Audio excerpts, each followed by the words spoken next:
नमस्कार दोस्तों, welcome to learn physics with mister gravity YouTube channel पर।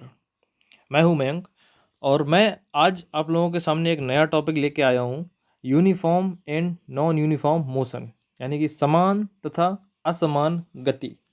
तो चलिए शुरू करते हैं। ये देखिए, गति के बारे में हमने पहले ही पढ़ लिया है, हमने डिस्टेंस के बारे में पहले ही पढ़ लिया है, हमने विस्थापन के बारे में पढ़ लिया है, हमने कई टॉपिक पहले हम कवर कर चुके हैं। तो आज हम असमान तथा समान गतियों के बारे में पढ़ेंगे, है ना। तो चलिए, यहाँ पर दो बच्चे हैं, एक का नाम अमित है, और एक का नाम राधा है। दोनों ए से चलकर डी पर जाते हैं। तो अमित पहले ए से बी पर जाता है, फिर बी से सी पर जाता है और सी से डी पर जाता है, ठीक है ना। उन जाने में कुछ टाइम लगता है। राधा ए से वो भी वैसे ही जाती है, ए से बी, फिर बी से सी, फिर सी से डी, ठीक है ना। उसको भी कुछ टाइम लगता है। तो हमने अमित का जो डाटा है, अमित का जो डेटा है, जो टाइम है टेकिन है, कितनी डिस्टेंस में कितना कवर किया है, वो हमने इस टेबल पे दिया हुआ है, टेबल नंबर 1 पे। और जो राधा का डाटा है वो जो है हमने टेबल नंबर 2 पे दिया हुआ है, ठीक है ना। अब देखिए, ए से बी, यहाँ पे देखो अमित के डेटा शीट पे देखिए, ए से बी जाने में कितना डिस्टेंस, कितना मीटर का डिस्टेंस है, 10 मीटर का। तो इसमें भी 10 मीटर का है, ठीक है ना। बी से सी जाएंगे तो 10 से 20, यानी कि इसमें भी 10 मीटर का डिस्टेंस है, ठीक है ना। सी से डी में जाएंगे तो इसमें भी 10 मीटर का डिस्टेंस है, ठीक है ना। अब देखिए अब क्या करेंगे, टाइम कितना लग रहा है, ए से बी जाने में 5 सेकेंड अमित का, बी से सी जाने में इसमें भी 5 सेकेंड, है ना। और सी से डी जाने में उसमें भी 5 सेकेंड आपका लग रहा है, ठीक है ना। अब देखिए, अब अगर इसकी स्पीड निकालें कि अमित की स्पीड क्या होगी, तो स्पीड बराबर आपको पता है, जो चाल बराबर आपको पता है, स्पीड बराबर दूरी बटे समय, यानी कि जो डिस्टेंस है और आपका टाइम कितना है, डिस्टेंस बटे टाइम, ठीक है ना।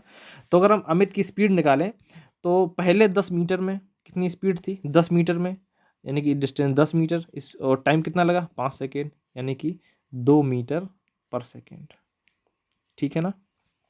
ये पहले ए से बी जाने में लगा। इसके तुरंत बाद अब जब अमित बी से सी पर गया तब उसका टाइम कितना देखते हैं, तब भी उसका टाइम 5 सेकेंड रहा और डिस्टेंस 10 सेकेंड। तब उसकी स्पीड क्या होगी, स्पीड को अगर हम वी मान लें तब स्पीड क्या होगी, तो डी बटे टी, यानी कि 10/5 सेकेंड, तभी भी लग रहा है तो फिर भी 2 मीटर पर सेकेंड हुई, ठीक है ना। सिमिलरली सी से डी पर जाएगा तो भी उसका 5 सेकेंड ही लगा है, कहीं भी जाए उसका 5 सेकेंड ही लग रहा है। और इन दोनों और इन पॉइंट्स के बीच की जो डिस्टेंस है वो भी 10 मीटर ही है, यानी कि बराबर है। तो इसकी स्पीड कितनी निकल कर आएगी, 2 मीटर पर सेकेंड, 2 मीटर पर सेकेंड, 2 मीटर पर सेकेंड, ठीक है ना।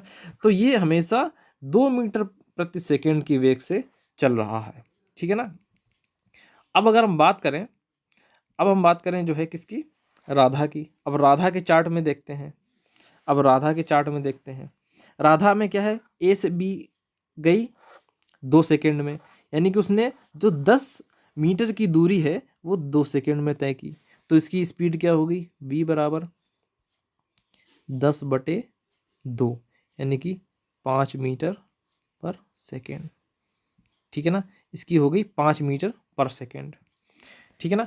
अब बी से सी 8 सेकेंड टाइम लगा इसको, ठीक है ना। तब इसकी, क्योंकि 10 मीटर वो भी है लेकिन इसको 8 सेकेंड टाइम लगा, तो तब इसकी वी कितनी हो जाएगी, 10/8, ठीक है ना। तो 10/8 यानी कि आपका कितना हो जाएगा, 1.2 समथिंग मीटर पर सेकेंड, ठीक है ना। लगभग 1.2 मीटर पर सेकेंड इसकी स्पीड आई। तो देखो, पहले स्पीड कितनी थी, पहले 5 मीटर पर सेकेंड थी, बाद में कितनी हो गई, 1.2 मीटर सेकेंड पर सेकेंड हो गई, ठीक है ना। अब अगर सी से डी पर जाने में अगर उसका टाइम कैलकुलेट करें, यानी तब उसको 5 सेकेंड लगा, तब उसकी अगर वी निकालें तो कितनी आएगी, वी 10/5, यानी कि 2 मीटर पर सेकेंड, ठीक है ना। तो अब देखिए, पहले 5 मीटर पर सेकेंड थी पहले पॉइंट तक, दूसरे में 1.2 मीटर पर सेकेंड हुई, तीसरे में स्पीड कितनी हो गई, 2 मीटर पर सेकेंड, यानी कि, लेकिन अमित वाले में क्या था, वो वो जो है 2 मीटर पर सेकंड की चाल से ए से बी जा रहा था, बी से सी, सी से डी और डी से जहाँ भी जाए चलता जाएगा। ठीक है, लेकिन उसकी स्पीड कितनी थी? 2 मीटर पर सेकंड ही थी। लेकिन राधा की चाल में क्या हुआ कि इसमें पहले 5 थी, फिर 1.2 हुई, फिर 2 मीटर हुई, मतलब चेंज हो रही है। तो अब इसमें हम कह सकते हैं कि जब डिस्टेंस के साथ समय बराबर रहे, ठीक है ना, यानी कि स्पीड बराबर रहे टाइम के साथ, तो और डिस्टेंस भी बराबर रहे, तो उससे उस चाल को हम क्या कहेंगे, उस गति को हम क्या कहेंगे, उस कहेंगे यूनिफॉर्म मोशन। ठीक है ना, उसे हम क्या कहेंगे, जो है उसे कहेंगे हम, मैं लिख देता हूं, उसे कहेंगे यूनिफॉर्म मोशन, यानी कि समान गति, जो एक समान स्पीड से चल रही हो।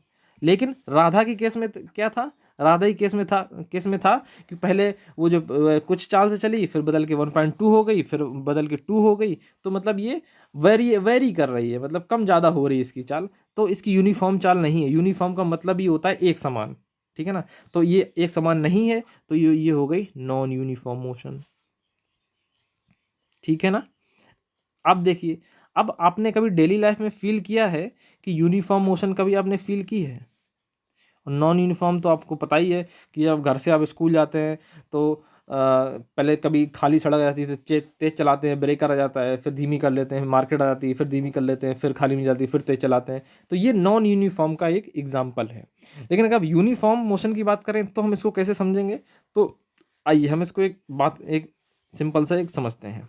सपोज कर लो ये आपका जो है घर है, ठीक है ना, और ये आपका जो है स्कूल है, ये आपका स्कूल है, ठीक है ना, ये आपका स्कूल है और ये आपका होम है। ठीक है ना, अब घर से स्कूल गए तो ये आपका रास्ता है, ठीक है ना, यहाँ पर बहुत मार्केट वार्केट लगती है, ठीक है ना, यहाँ से यहाँ तक खाली रोड रहता है, फिर यहाँ पर ब्रेकर आता है, यहाँ पर ब्रेकर आता है, ठीक है ना, फिर आप स्कूल जाते हैं। ठीक है ना, अब देखिए आप घर से चले, यहाँ पर आपने धीमी करी साइकिल, फिर धीमी, यहाँ पर खाली रोड है। अब खाली रोड में क्या किया आपने कि खाली रोड में यहाँ पे आपने एक समान गति से स्पीड से चलाई साइकिल अपनी, मान लो 20 जो है किलोमीटर प्रति घंटा की आपने अगर साइकिल चलाई है, यहाँ से इतनी चलाई, फिर आपने धीमी कर दी, फिर ज़्यादा कर दी, फिर धीमी, फिर ज़्यादा।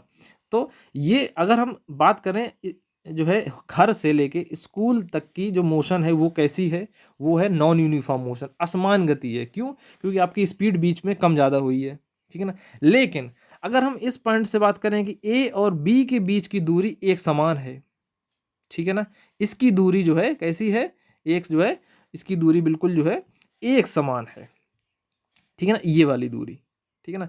तो ए और पॉइंट के बीच की दूरी जो है ये हमारी होगी यूनिफॉर्म मोशन, यानी कि नॉन यूनिफॉर्म मोशन के अंदर एक यूनिफॉर्म मोशन हमको मिल गई, ठीक है ना। तो यूनिफॉर्म मोशन हमेशा छोटी छोटी चीज़ों में होती है, ये कहीं बड़ी चीज़ों में डेली लाइफ में नहीं हो पाती है, ठीक है ना। आपने ट्रेन देखा होगा, ट्रेन जब एक स्टेशन से दूसरे स्टेशन पे जाती है तो पहले रुक के जाती है, फिर कहीं अगर सिग्नल नहीं हुआ तो रुक जाती है। लेकिन कभी आपने देखा होगा कि कुछ 10-15 मिनट के लिए या फिर 5 मिनट के लिए ट्रेन एक समान वेग से चलती है, आपने देखा होगा, फील किया होगा।